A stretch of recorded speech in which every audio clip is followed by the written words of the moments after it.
పేదవాడు పోయే school government బడులు.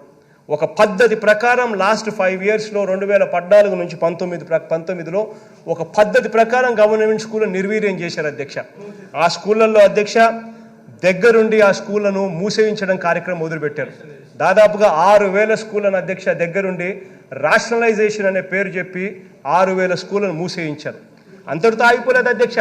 2014 నుంచి 2019 మధ్యలో ఇదే పెద్ద మనిషి చంద్రబాబు నాయుడు గారి హయాంలో ఆ స్కూళ్ళ పరిస్థితి ఏమిటి అని అంటే అధ్యక్ష, ఆ స్కూళ్ళల్లో బాత్రూములలో నీళ్లుండవు, ఆ స్కూళ్ళల్లో నీళ్లుండవు, బాత్రూములు సరిగ్గా ఉండవు, ఆ స్కూళ్ళల్లో బిల్డింగ్లు డీలాపిటేటెడ్ స్టేజ్లో పూర్తిగా పడిపోయే పరిస్థితిలో బిల్డింగులు కనిపిస్తూ ఉన్న పరిస్థితులు.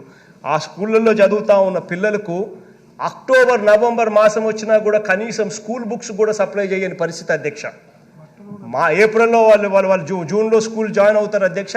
జూన్లో స్కూల్ జాయిన్ అయితే అక్టోబర్ నవంబర్ మాసంలో కూడా స్కూల్ బుక్కులు కూడా కనీసం ఇవ్వని అధ్వానమైన పరిస్థితి అధ్యక్ష.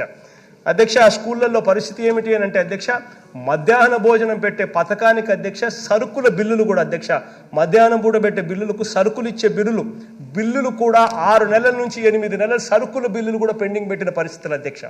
మధ్యాహ్న భోజనం చేస్తా ఉన్న ఆయాల జీతాలు కూడా 1000 రూపాయలు ఇచ్చే ఆనరోరియంస్ కూడా 8 నెలల పైచిలకు పెండింగ్ పెట్టిన పరిస్థితులు కూడా ఈ పెద్ద మనిషి చంద్రబాబు నాయుడు గారి సర్కారులో చూసాం అధ్యక్ష. రెండేళ్ళు అధ్యక్ష ఒక పద్ధతి ప్రకారం గవర్నమెంట్ స్కూళ్లను నిర్వీర్యం చేసే కార్యక్రమాలు అధ్యక్ష ఒక పద్ధతి ప్రకారం జరిగాయి.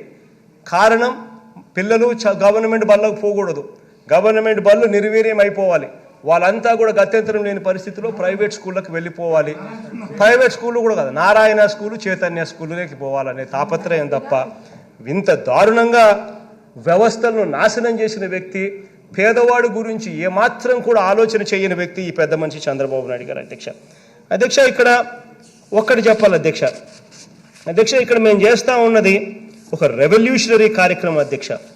రైట్ టు ఎడ్యుకేషన్ కాదు అధ్యక్ష, మేము ఇవాళ ఈ ఆంధ్ర రాష్ట్రంలో గర్వంగా చెప్తా ఉన్నాం, రైట్ టు ఇంగ్లీష్ ఎడ్యుకేషన్ అని చెప్పి మేము ఇస్తున్నాము అని చెప్పి కూడా గర్వంగా కూడా చెప్తా ఉన్నాం అధ్యక్ష.